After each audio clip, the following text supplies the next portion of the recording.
los misterios de Dios. Los misterios de Dios.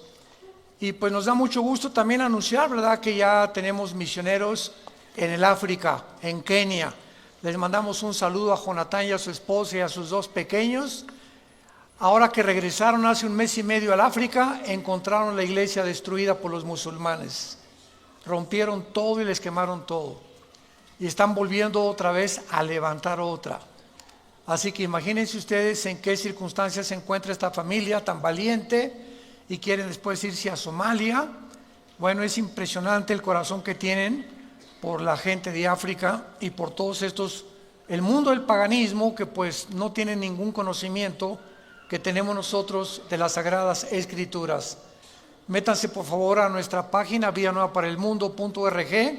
Ahí está la dirección de ellos, mándenles correos, hoy les felicitamos, estamos con ustedes, somos la familia Díaz, la familia como Rodríguez, tenemos conocimiento que forman ya parte de Villanueva para el Mundo, para que los podamos animar. ¿Por qué tenemos a tantos misioneros ya? Por ustedes, por las ofrendas precisamente que nos dan. En eso las utilizamos en pastores, en misioneros, en choferes, en secretarias, en viajes, en avión. Todo eso se necesita para la obra de Dios. Así que le damos gracias a todos ustedes por la generosidad con la que han participado, porque es fruto que va a abundar para vuestra cuenta. Abran sus Biblias en el libro del Génesis capítulo 2. Y en esta cuarta conferencia, perdón, dije la tercera, es la cuarta conferencia. Ya vimos en la tercera, la primera parte, sobre el misterio, se llamó del huerto del Edén. El misterio del huerto del Edén. Y cuando venimos a la Biblia, pues encontramos misterios que tal vez tú ya has leído muchas veces, o versículos, o libros, y que el año que entra lo vuelves a leer y vuelves a encontrar en lo que tú creías que ya habías leído, cosas que el Espíritu Santo no te iluminó hace 6 meses o el año pasado. Y así es el estudio de la Biblia, es el camino del justo es como la aurora, es cada vez más luz, más luz, más luz, hasta que el día amanezca. Entonces, la revelación de la Biblia ya está completa. Dios ya no tiene nada que revelarnos del infierno, del cielo o del futuro. La Biblia es un libro sellado. Así termina el Apocalipsis, nadie le puede agregar ya nada, ni le puede nadie quitar nada. Entonces, ahora ya no necesitamos más revelaciones, sino iluminación en lo que ya está revelado. ¿Me van siguiendo? Entonces necesitamos luz, que el Espíritu Santo es la oración que hacía a la iglesia de Éfeso el apóstol Pablo, alumbrando los ojos de vuestro entendimiento para que sepáis la esperanza a la que Dios nos ha llamado y cuáles las riquezas de Dios para sus santos y la supereminente grandeza de su poder, el cual resucitó a Jesucristo entre los muertos. Entonces Pablo oraba porque la iglesia de Éfeso fuera iluminada y pudieran ver a través de la iluminación del Espíritu Santo las impresionantes riquezas y tesoros escondidos en la palabra de Dios. Por ejemplo, en el versículo 8, para repetir la última conferencia y puedan ustedes entrar en materia, porque ahorita vamos a terminar el misterio del huerto del Edén. En Génesis 2:8 dice la Biblia que Dios plantó un huerto en Edén, y el huerto no es el Edén. El Edén es la zona geográfica. El Edén no sabemos cuántos millas o kilómetros cuadrados tenía, pero dentro de toda esa área que se llamaba el Edén, Dios plantó un huerto ahí, un huerto en el Edén. Dice la Biblia, y puso allí al hombre que había formado. O sea, Dios no formó al hombre en el huerto del Edén, lo formó en el Edén. Y de ahí dice, lo puso. ¿Ya lo se fijaron? No te habías fijado, ¿verdad? Ni yo tampoco. Hasta que comenzamos ya de veras a profundizar. Dios crea al varón en el occidente del Edén. Y el huerto se encontraba en el oriente del Edén. Entonces Dios nos revela la zona geográfica donde puso y colocó al hombre para que en ese círculo, no sé si era bastante grande el huerto, era el lugar donde el hombre iba a pasar la prueba. Ahora bien, la palabra Edén significa tierra de riego en el hebreo, a los que les interese apuntarlo, tierra de riego, y así lo confirma Génesis 13, versículo 10, que era como huerto de riego. Y la palabra huerto es la palabra hebrea gan, con G de gárgara, A de Armando, N de nana, gan, así como suena, y se tradujo jardín o se tradujo huerto. Entonces muchas versiones de la Biblia mencionan el jardín del Edén o el huerto del Edén. Son palabras sinónimas. Y en último lugar vimos también en la última conferencia que había 4 ríos que salían del Edén y que regaban la tierra. Y de estos 4 ríos, geográficamente 3 son localizables, como el Nilo, el Tigris y el Éufrates. Que por ejemplo el Éufrates tiene 2.900 kilómetros de largo, y el Éufrates sale desde Turquía y atraviesa casi todo el Medio Oriente y desemboca en el estrecho de Hormuz o en el Golfo Pérsico. Y sabemos en Apocalipsis capítulo 9, versículo 10 en adelante, que ahí en el río Éufrates se encuentra la zona más grande de maldad del mundo entero. En esa zona geográfica, entre Siria, Irak e Israel, se encuentra una zona de maldad donde 4 ángeles están atados junto al río Éufrates, ángeles caídos esperando ser desatados para la batalla final del Armagedón y la tribulación que describe el Apocalipsis. Ahora bien, esto es muy interesante también, ¿verdad? Porque vemos que estos 4 ángeles, ¿por qué 4? Yo me preguntaba, ¿por qué son 4? Y esto es muy fácil de poder deducir. La Biblia nos revela que del libro de Daniel hasta que venga el anticristo iban a surgir 4 imperios, y el quinto iba a ser el imperio del anticristo. Entonces, del libro de Daniel hace 2600 años a nuestros días, cada imperio que surgió en la historia, los babilonios, los medos con los persas que se unieron, en tercer lugar el imperio griego de Alejandro el Magno y el imperio romano, tenían un principado cada uno. Y esto lo explica Daniel capítulo 10, cuando Dios manda un ángel al planeta donde tú y yo vivimos con un mensaje para Daniel, y cuando bajó del cielo el ángel de Dios, un ángel al servicio de Dios, se le atravesó un principado que impidió que el ángel llegara a donde estaba Daniel para traerle la profecía de las famosas 70 semanas del capítulo 9 del libro de Daniel. Estuvo tan tremenda la guerra espiritual que Dios tuvo que mandar a Miguel el arcángel para que pudiera librar el espacio y el ángel llegara aquí a la tierra con esta información. Ahí se nos revela pues que todos los imperios han tenido principados satánicos. Por ejemplo, los babilonios tuvieron uno, los medios persas tuvieron otro, los griegos y los romanos. Y estos 4 ángeles son los 4 ángeles atados que pertenecieron a los principados de los imperios de la historia del pasado. Antes de estos imperios solamente hubo el imperio egipcio y el imperio de los asirios. Entonces, en total tenemos, ¿verdad?, nosotros asirios, egipcios, babilonios, medos persas, griegos y romanos.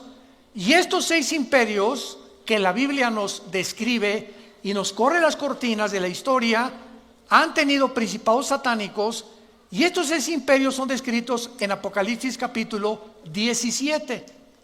Y ahí se nos muestra claramente que viene el 7º imperio, que es la confederación de 10 naciones que se van a formar, 5 del Medio Oriente y 5 de Europa, para poder formar la última forma de gobierno mundial, de donde el anticristo va a derribar a 3 de estas naciones Daniel capítulo 7, y entonces él toma el poder de Europa y del Medio Oriente, no de Rusia ni tampoco del África.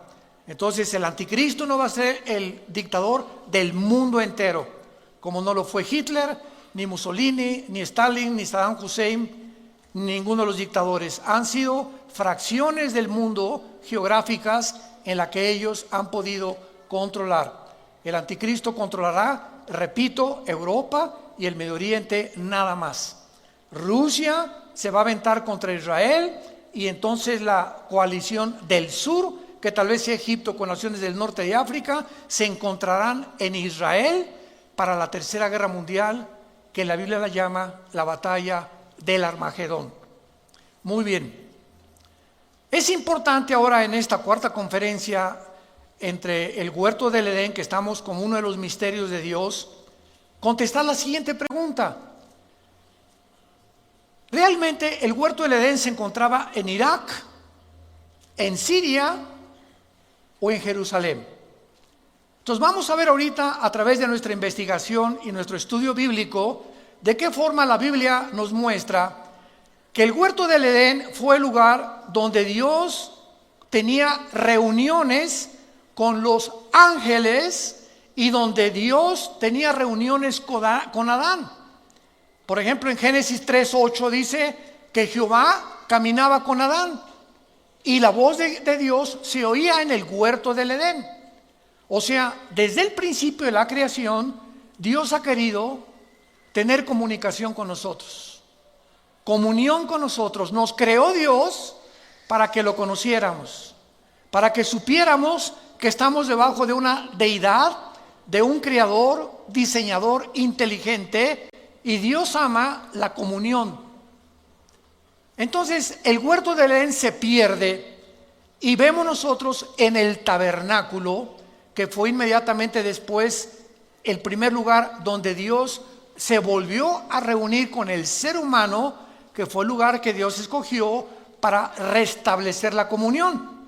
Entonces en el tabernáculo estaba el lugar santísimo, el lugar santo, el atrio o el patio, donde el sacerdote, sumo sacerdote, entraba en septiembre y octubre, que es el mes que nos corresponde al calendario hebreo, Tishri. Y ese mes, que es el mes de Yom Kippur, o el día de la expiación, el sacerdote entraba ahí y ofrecía sacrificio por todo el pueblo de Israel. Muy bien, Cristo muere en la cruz del Calvario y todos esos sacrificios del Antiguo Testamento se acabaron. Tetelestai, consumado es. Ya no más sacrificios, ya no más ofrendas por el pecado. Cristo en la cruz ofrece lo que todo en el Antiguo Testamento eran símbolos, y Él en la cruz muere en nuestro lugar, y Él es el Cordero tipificado en los sacrificios del Antiguo Testamento. Entonces, de Cristo a nuestros días, ya no necesitamos a ningún hombre que interceda por nosotros ante Dios. Ya no hay el patrón de los taxistas o el patrón de la Virgen de la Macarena, la Virgen del Socorro, etcétera, etcétera, o Santo Tomás o lo que sea. Ya podemos acercarnos, cada uno de nosotros, abiertamente, dice Hebreos 10, con confianza, con una conciencia tranquila, de que ahora me puedo acercar a Dios y llegar hoy en la noche a mi casa, o dar gracias por los alimentos en algunas horas más y decirle: Padre, te doy gracias porque en este momento me estás oyendo. No necesito pedirle a otra persona que interceda ante mí, porque ahora tenemos un solo mediador, un solo intercesor, que se llama Jesús. Y con su sangre y con un solo sacrificio nos hizo perfectos para siempre. Gloria a Dios. Muy bien. Entonces, muchos han colocado, ¿verdad?, el huerto del Edén en Israel. ¿Por qué? Porque Israel está situada, construida sobre un monte.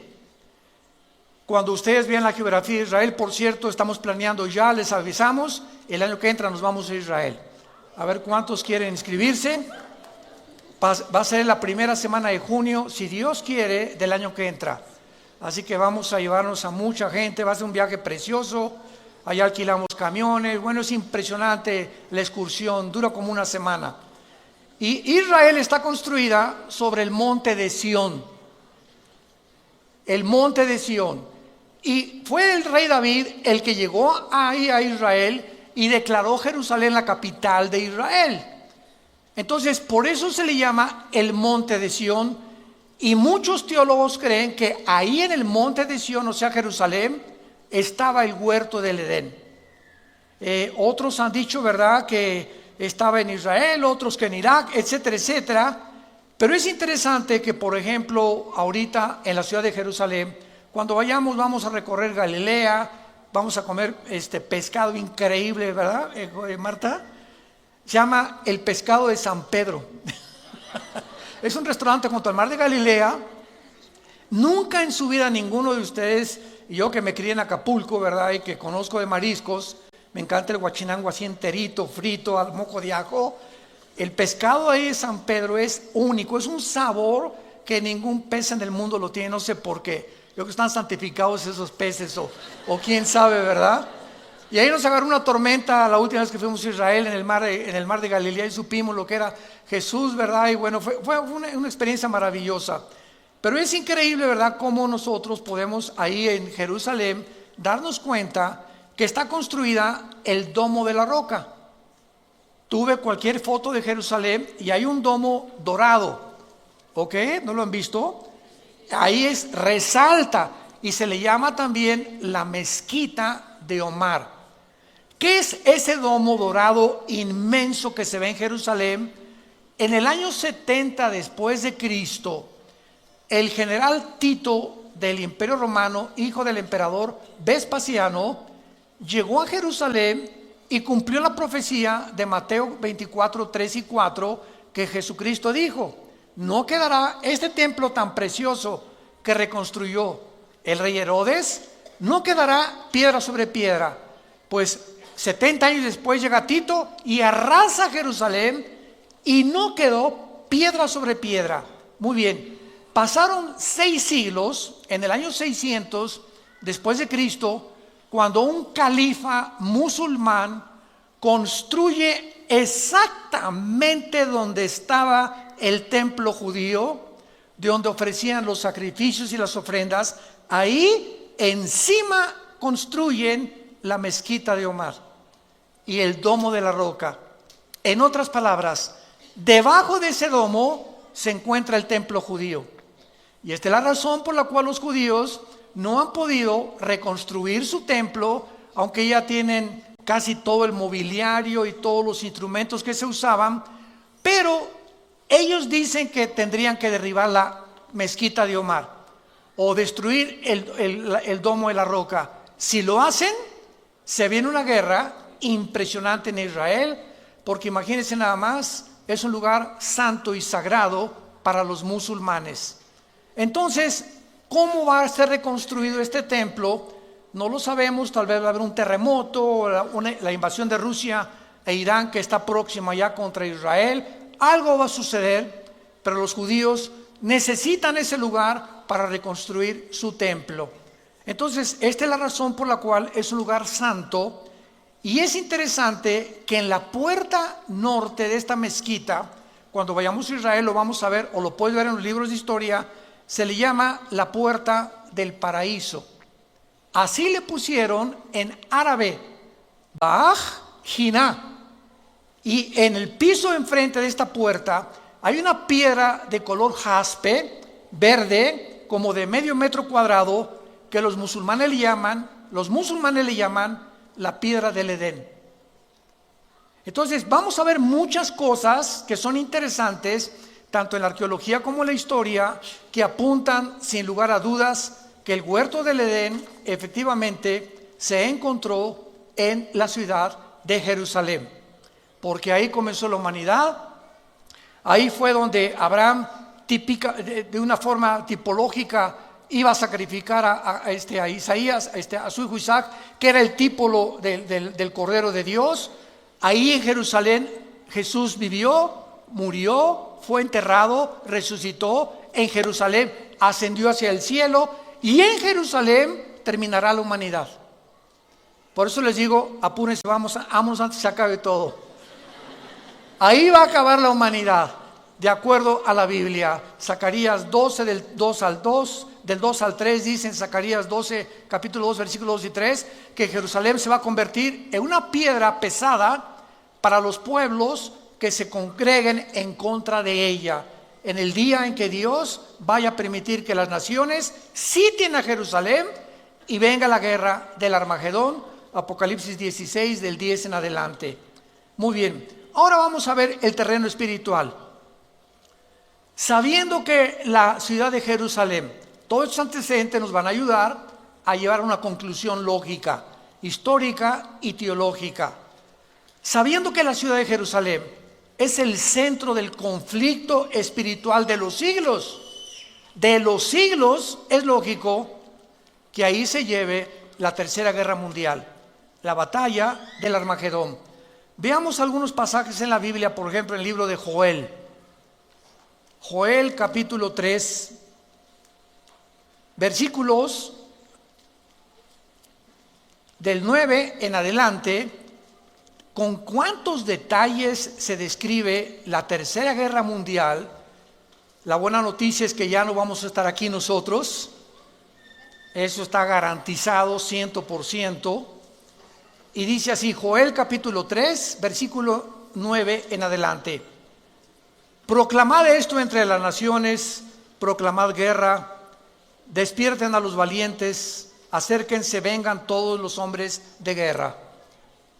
Forjen espadas de vuestros asadones, lanzas de sus hoces, diga el débil, fuerte soy. Júntense y vengan, naciones todas de alrededor, y congréguense, hagan venir allí, oh Jehová, a tus fuertes. Despiértense las naciones y suban al valle de Josafat, porque allí me sentaré para juzgar a las naciones de alrededor. Acuérdense que este juicio está en Mateo 24 y 25, cuando Dios va a separar a los cabritos de las ovejas en su segunda venida al mundo. Ahí se va a sentar en Jerusalén Dios, en el valle del Armagedón o en el valle del Megido, que también se le llama el valle de Josafat. Echad la hoz porque la mies está madura. Vengan, descended porque el lagar está lleno. Rebosen las cubas porque mucha es la maldad de ellos. Muchos pueblos en el valle de la decisión. Es otro nombre para el valle del Armagedón, porque cercano está el día de Jehová. Siempre que vean ustedes en el Antiguo Testamento, siempre, sin excepción, el día de Jehová, el día de la ira de Jehová, son los 7 años de la tribulación. Es el día futuro donde Dios juzgará finalmente a Israel y donde el mundo, si Jesucristo no regresa, estaríamos a punto de autoextinguirnos, de autodestruirnos. El sol y la luna, versículo 15, se oscurecerán y las estrellas retraerán su resplandor. Y Jehová rugirá desde Sión, o sea, desde Jerusalén, y dará su voz desde Jerusalén. Temblarán los cielos y la tierra, pero Jehová será la esperanza de su pueblo y la fortaleza de los hijos de Israel.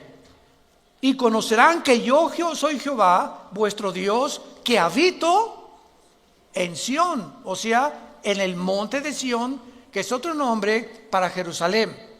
Mi santo monte, y Jerusalén será santa, y extraños no pasarán más por ella. Vemos pues claramente el lugar geográfico que Dios ha determinado, donde se van a reunir todas las naciones del mundo. Van a venir los chinos del Medio Oriente, tal vez con Corea del Norte o con Filipinas y Tailandia, naciones del Medio Oriente. Van a venir del sur, con países africanos, tal vez Libia, Sudán, Marruecos, etcétera, etcétera. Europa, el anticristo va alarmado a juntarse ahí también con su ejército, y ahí será el momento en el que Jesucristo descienda antes que nos acabemos todos en la tercera guerra mundial. Y la Biblia profetiza que cuando Jesucristo descienda en la segunda venida, los únicos sobrevivientes en este planeta serán una tercera parte de los humanos. Cuando Jesucristo regrese, solo una tercera parte sobrevivirá a las guerras antes de la Tercera Guerra Mundial. Ahorita la próxima guerra que la Biblia profetiza es Irán atacando a Israel. Qué interesante que ya hace 2-3 semanas hay una tensión tremenda entre Irán y Estados Unidos. El presidente Trump ya les avisó, ¿verdad? No los van a amenazar. El Ayatollah Khomeini Rouhani, el presidente de Irán, acaba de declarar que ellos no van a soportar ni a tolerar más presiones económicas que ya ahorita dictaminó el gobierno norteamericano contra Irán para poder bajarle 3 rayitas al buque petrolero que en el Golfo Pérsico hace una semana le hicieron un boquete tremendo los iraníes y que no lo pueden permitir por ser aguas internacionales donde fluye casi el 35% del petróleo al occidente, y Estados Unidos dijo no lo podemos seguir permitiendo que se apoderen del Golfo Pérsico, porque si lo cierra Irán, que es la frontera con Irán, el Golfo Pérsico afectan al mundo entero, el petróleo se va a $500 tal vez por barril, viene una economía desastrosa en el mundo y todo por ese lugar geográfico donde Estados Unidos ya mandó un portaaviones y aviones y barcos de guerra con los nuevos aviones F-35, ya no son los F-21, y donde están tratando de evitar que esta profecía se cumpla, pero se va a cumplir de todas maneras, porque de acuerdo a la Biblia, Estados Unidos va a pasar a segundo y tercer plano en su supremacía política, económica y militar. ¿De qué les estoy hablando? De que Estados Unidos va a pasar a segundo o tercer nivel por 3 razones. Una, pueden ser por ataques terroristas, que puedan bombardear Washington, que puedan bombardear el Capitolio y que pueda venir una economía desastrosa para Estados Unidos. Número 2, que venga el arrebatamiento de la iglesia. En el arrebatamiento de la iglesia se calcula que el 40% en Norteamérica son cristianos. En Europa el 0.05. Así que cuando venga el rapto de la iglesia, los europeos ni se van a dar color, como dicen los muchachos, ¿verdad? Ni en cuenta, porque pues ya el cristianismo es impresionante. El ateísmo y el racionalismo francés y alemán predomina completamente en Europa desde hace 50 años aproximadamente. Y en tercer lugar, la deuda externa de Estados Unidos alcanza ahorita los 23 trillones de dólares. 23 trillones de dólares. ¿Saben ustedes, para que tengan idea, cuánto es un trillón de dólares? Si tú comienzas a contar un dólar de aquí a 250 años, no alcanzas a contar un trillón de dólares. Para que lo compares con lo que tienes en el cochinito en tu casa, en nuestra alcancía. Entonces, Estados Unidos no puede permanecer. Ahora bien, en el momento en que algo sucede en Estados Unidos, en esta época que estamos viendo, no sabemos cuándo, en ese momento Rusia aparece en las profecías de la Biblia con China y con Irán. Ezequiel capítulo 38 del 1 al 6. Irán aparece con el nombre en la Biblia de Persia. Y Persia se le cambió el nombre a Irán en 1935, a la República Islámica de Irán. Entonces vemos nosotros que cuando venimos a la Biblia, no es un libro de leyendas, como dice la gente, ni Aladino en el País de las Maravillas. La Biblia está respaldada por la arqueología, por la paleontología, por la antropología, por la química, por la genética, por la biología, por la física, por cualquier disciplina que tú me quieras mencionar y cualquier persona que se atreva. Es un libro hecho por hombres y está lleno de contradicciones. Siempre la pregunta es, ¿ya lo leíste? Cabeza ¿de qué le decimos? Para no decir ya nada, ¿verdad? De aguacate me dijeron. Bueno, por favor, entonces estamos en un mundo donde la gente está comenzando a hablar cosas sin sentido y donde los medios de comunicación están propagando cosas espantosas. ¿Por qué? Porque para que lleguemos al punto que la Biblia profetizó, antes de que nosotros naciéramos y antes de que pudiéramos comprender que los profetas hebreos hablaron al pie de la letra todo lo que profetizaron, el mundo tiene que llegar, escúcheme con mucho cuidado, a la destrucción de la familia. Tenemos que decir que hay una luz y la iglesia es la luz. No hay nadie más que la iglesia cristiana como la luz del mundo. Tenemos que alumbrar y tenemos que ayudar a tanta gente que están autodestruyéndose por una mala información. Muy bien, veamos en Éxodo capítulo 25 de qué forma en el huerto del Edén o en el jardín del Edén, pues era un lugar geográfico con plantas, con manzanas, con frutas, etcétera, etcétera. Y nos quedamos en la que Dios tenía su comunión ahí con el ser humano y el intento de Dios de restablecer la comunión con nosotros y decirnos ¿cuál es el camino? Hizo el tabernáculo Moisés. Y el tabernáculo tenía dentro un menorá. Era como una lámpara de 7 brazos que representaba el huerto del Edén. El menorá representaba el huerto del Edén. Y veámoslo por qué. En Éxodo 25, dice en el versículo 31 en adelante, cuando se ordena hacer las piezas del tabernáculo, pongan mucha atención y concéntrense en esto que es maravilloso. Harás también un candelero de oro puro, labrado a martillo, se hará el candelero, en pie su caña. ¿Qué es una caña? Es el tronco. Sus copas, que son las copas de las flores, sus manzanas y sus flores serán de lo mismo. ¿Habías notado eso? Que cada uno de los pilotes del candelero simbolizaban árboles, hablando de los árboles que tenemos aquí adentro, las neuronas. Vean ustedes a continuación, saldrán 6 brazos de sus lados, 3 brazos del candelero a un lado, 3 brazos del otro, 3 copas en forma de flor de almendro, una manzana y una flor, 3 copas en flor de almendro, en forma de flor de almendro, otro brazo, una manzana, una flor, así en los brazos que salen del candelero. Vemos nosotros que el candelero, que era la luz,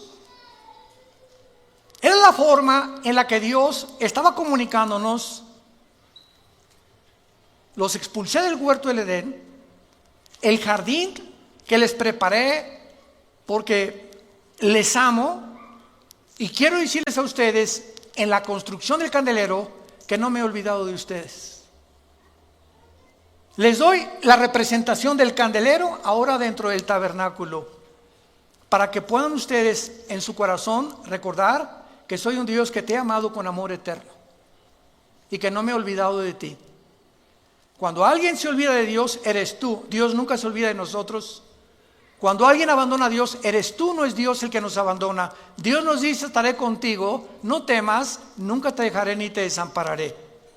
Cuando sentimos que Dios nos ha abandonado, no es Él que nos ha abandonado, somos nosotros. Y al aislarnos de Dios, comenzamos a sentir el coraje.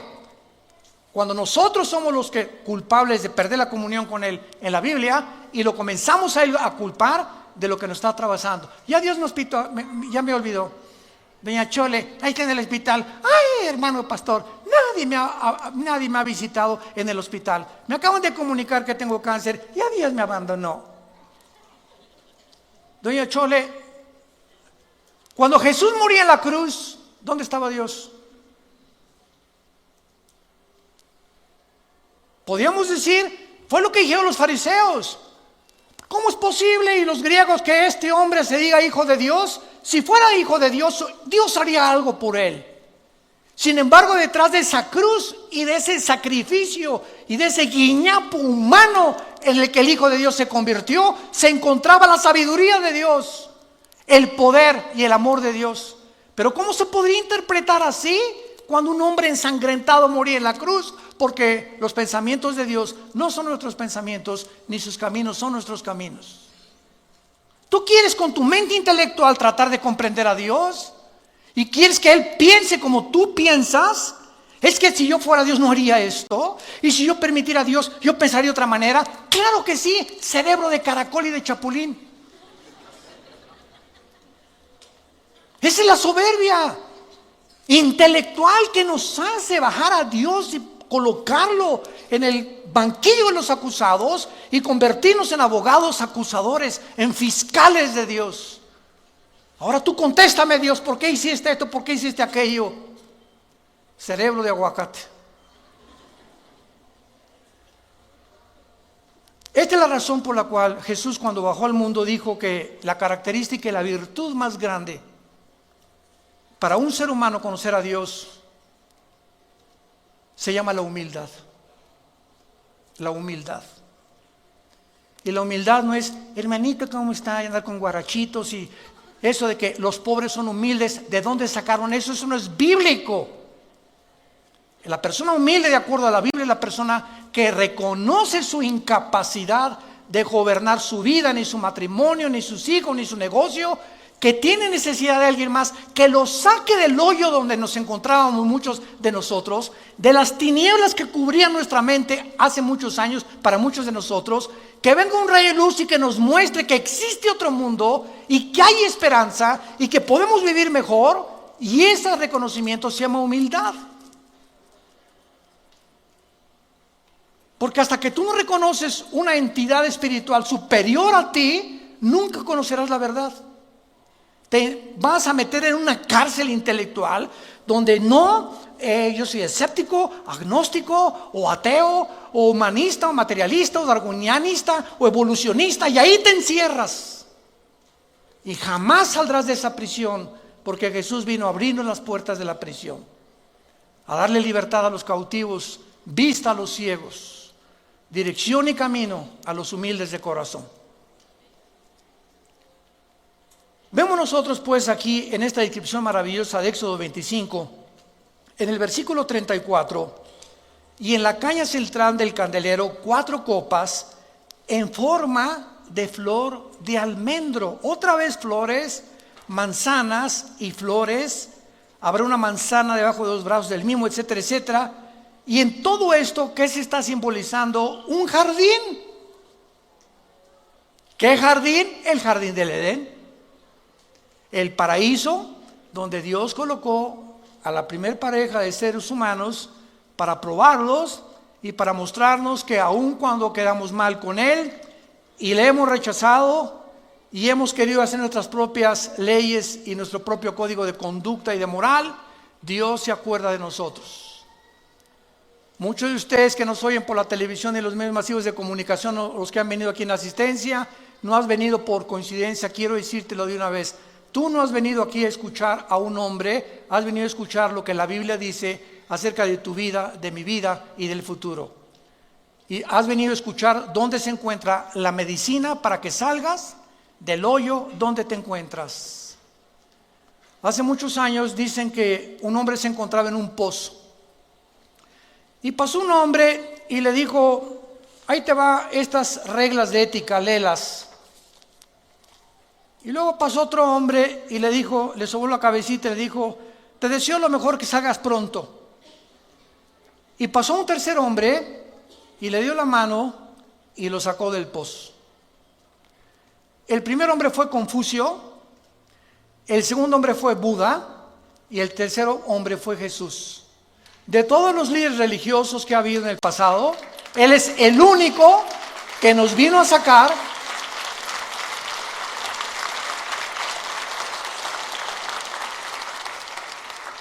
Jesús no solamente vino a darnos reglas, códigos de conducta, que son maravillosos como el de Confucio, Mahatma Gandhi, etcétera, etcétera. Él vino a sacarnos, a darnos la mano y decir, te saco primero y después te instruyo para que te mantengas y no vuelvas a caer en el pozo de donde te saqué. Esa es la diferencia entre las religiones y el cristianismo. Las religiones son códigos, y haz esto, y no fumes, y no tomes café, y camina, miércoles de ceniza, peregrinaciones, ritos, ceremonias, liturgias. Y Jesús es la gracia. que se nos da, que no la merecemos para vivir para Él sin que hayamos hecho nunca nada bueno. Esa es la gracia. Cuando le preguntaron a un hombre de Dios que diera una palabra para definir el cristianismo, una palabra que no se encontrara en ninguna de las otras religiones, él contestó, la palabra es gracia. ¿Sabían eso? La palabra gracia en ninguna religión se encuentra, más que en la Biblia. Porque por gracia somos salvos por medio de la fe. Y esto no es de nosotros, porque es un don de Dios, para que nadie se gloríe.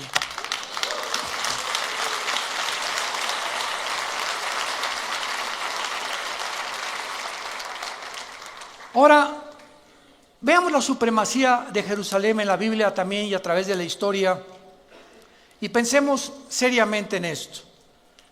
¿Por qué Dios declara en la Biblia a Jerusalén el centro de las naciones? En otras palabras, la Biblia declara el ombligo de las naciones a Jerusalén, así como el lugar donde Dios dijo que su nombre no iba a estar en Metepec, sino en Jerusalén. Su nombre ahora está en nosotros, los que seguimos a Jesús.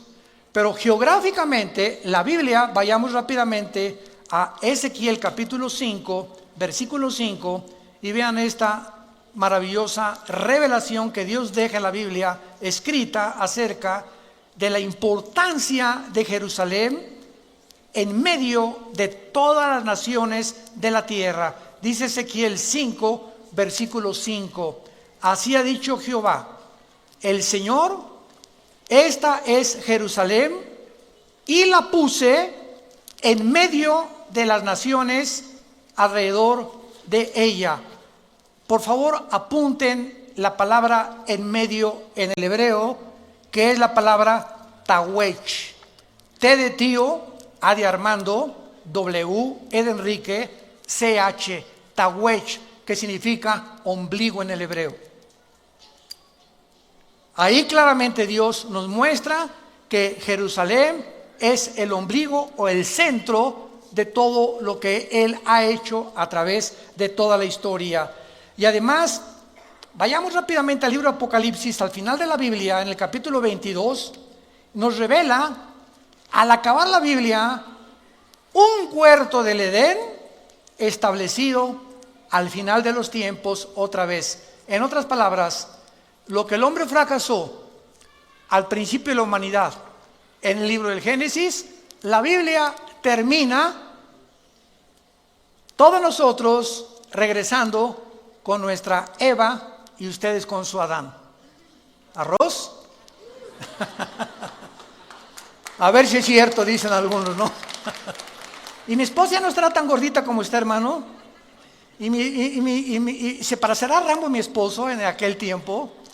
Miren, todas estas cosas, ni te preocupes cómo se van a parecer, porque si en el momento en que nosotros estemos viviendo en el milenio, en el nuevo jardín del Edén, que es el reino milenial de Jesucristo, es en lo menos en lo que te vas a ver. Ya no vamos a ser tantos atraídos por el físico, sino por la espiritualidad en la que podemos vernos a nosotros, no como objetos sexuales o como objetos que anhelamos o como pasiones, sino algo mucho más profundo que es la atracción espiritual. Ahorita, ¿qué es lo que predomina en el mundo? Las pasiones sexuales.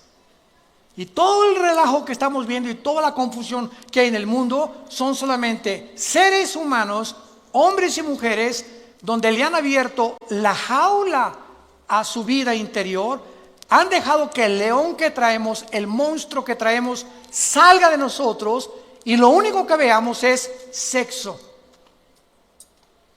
Sexo, es nada más sexo. Ya no importa tener hijos, ¿verdad? No me importa no tener hijos, sino simplemente es que es el nuevo amor. Cuando ni siquiera la palabra amor se puede definir por los seres humanos. Porque en 1 Juan capítulo 4 dice la Biblia que Dios es amor, pero ese amor de Dios no es el amor eros, no es el amor fileos, es el amor ágape, que es el amor incondicional, sacrificial, que respeta nuestro género, Qué tremenda, qué cosa más tremenda, ¿no? Y ya no oímos en la televisión, pues es que nos amamos, no saben ni lo que es, no saben lo que estás diciendo, definen por favor el amor. Pues la atracción se parece a Travolta, yo me parezco a otro artista de televisión, ¿verdad? Y pues somos atraídos o mujeres. Entonces es la confusión que vivimos, porque ya no sabemos ni qué estamos por lo que siendo atraídos, ni por qué a fuerza interior nos está robando nuestra identidad, porque vivimos en ese mundo de confusión. Y veamos nosotros al final de la historia, en el capítulo 22 del Apocalipsis, versículo 1 al 3, ¿cómo termina la Biblia? Después me mostró un río limpio de agua de vida, resplandeciente como cristal, que salía del trono de Dios y del Cordero. En medio de la calle de la ciudad, y a uno y otro lado del río, estaba, ¿qué? ¿Y en dónde se habla del árbol de la vida?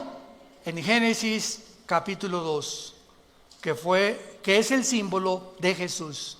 Él es Jesús, el árbol de la vida, que produce otra vez frutos, dada cada mes su fruto, hojas, árboles, fruto, árboles, para la sanidad de las naciones, y no habrá más maldición. Y el trono de Dios y del Cordero estará en ella, y sus siervos le servirán. La última revelación de la Biblia es la siguiente, que nos funde los fusibles. Dios habitaba primero en la eternidad. En la eternidad no hay tiempo.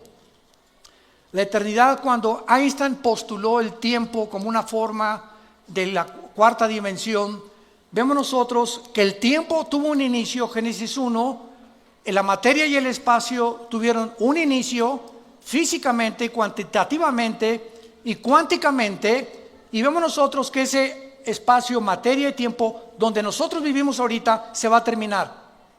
Y cuando Dios creó el tiempo, la materia y el espacio, Él vivía en la eternidad, hizo un tercer cielo para Él habitar ahí. Segunda de Corintios capítulo 12 del 1 al 3, hizo un segundo cielo, que es el segundo cósmico que vemos, hizo el primer cielo, donde tú y yo habitamos, que es de la atmósfera hacia abajo. Y la revelación que la Biblia nos da es la siguiente: Dios habitaba en la eternidad, después bajó a un tercer cielo, y en el milenio Dios va a bajar de su tercer cielo, donde está su trono, y su trono ahora va a estar en la ciudad de Jerusalén. Ahí va a estar Dios gobernando el nuevo universo y los nuevos cielos y las nuevas tierras que va a crear desde este insignificante, pequeñísimo planeta Tierra donde tú y yo vivimos.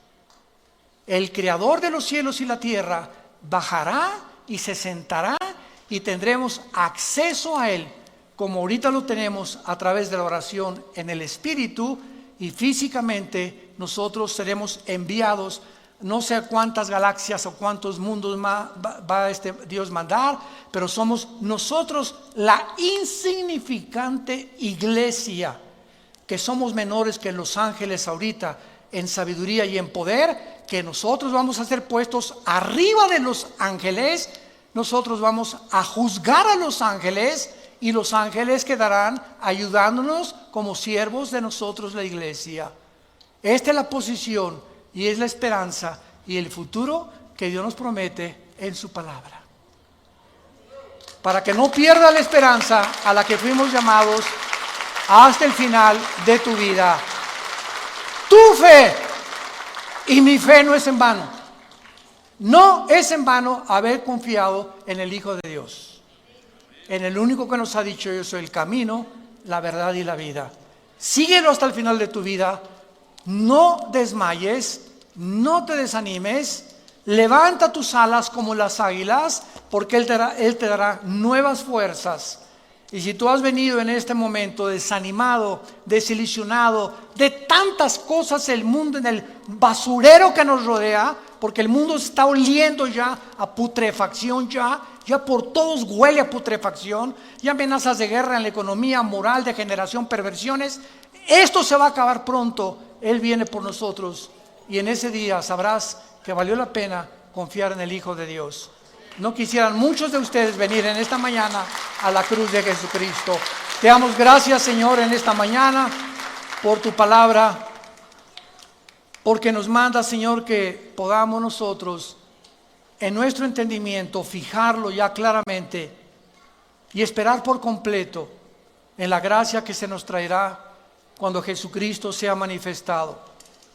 Aquel varón que bajó del cielo a este mundo, que fue crucificado, muerto, enterrado y resucitado a los 3 días, vive y quiere entrar a tu vida en esta mañana, en la que Él a través de la Biblia te menciona que te ama, que no quiere tu condenación, que puede transformar tus pensamientos y te puede devolver tu identidad, que muchos han perdido, porque es el propósito satánico robarnos nuestra identidad.